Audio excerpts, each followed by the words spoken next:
story about a time that you know that you saw something, but you don't ever tell this story because you know that no one would ever believe. Okay, so I have a story for you.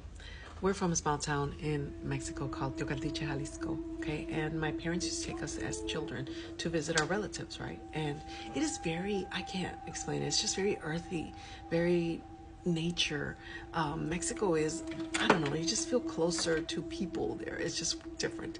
Anyway, we used to love going down there. I used to love visiting all my relatives. And one day, then I was on my way back home to check in with my mom, and I saw one of my cousins. She said, "Hey, you want to go to the centro with us?" And I was like, "Oh yes, of course I want to go with you, but let me just go let my mom know." And she's like, "We don't have time. We'll just be right back."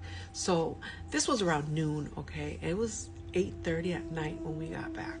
My mother was hysterical. She had the whole neighborhood looking for me, and when I got home, she was whipping my ass. Like, woo, where the hell were you? Why didn't you tell me where you went? How could you do this to me? She was hysterical. So one of my other aunts stepped in and said, "Mija, why don't you just let her come stay by my house? You're really upset, and she's just let her stay with me tonight." And I said, "Yes, I want to go with her." I remember one thing about this aunt, that she had a son that was murdered. It was her eldest son who used to be in charge of the family because she was a widower.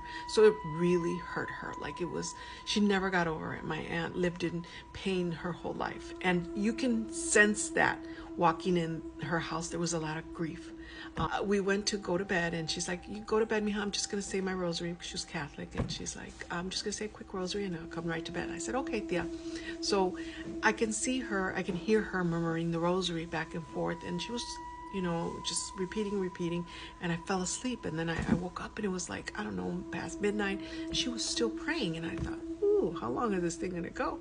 But whatever, I said, I'm going to go back to sleep. I went back to sleep, and I woke up again because she was still praying, and it was like waking me up. Over to her, and I see her rocking back and forth. She had like a robe over her, and I was like, "Oh, I don't want to bother her," but I woke up, and I said, "Tia, how much longer are you going to be?" I peeked over my blankets. I said, "How much longer are you going to be?" And she stopped, and she stared at me dead in the face, and I couldn't see her face. I could see like the light coming in from the outside, like the moonlight, but I knew it was her. And she looked like she was upset. It just stone cold stared at me. I went to go lay down. As I'm laying down, I look over, and my aunt was laying right next to me. Instantly froze. Instantly, I was like, "Oh, hell no." I just stood there, and I did not move an inch. Like, I had my blankets like this, and that's how I stayed the whole night until the sun came out. When I saw the sun come out, I quickly got up, and I looked over, and I saw the chair.